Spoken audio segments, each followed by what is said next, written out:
So I just got down the steepest part, and I have to say I am really glad that I am using these Catula exo spikes.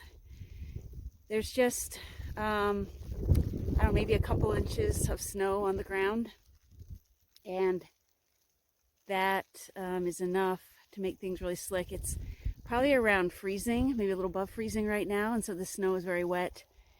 This is a very rocky, steep stretch going up to the top, and these exo spikes have been very helpful.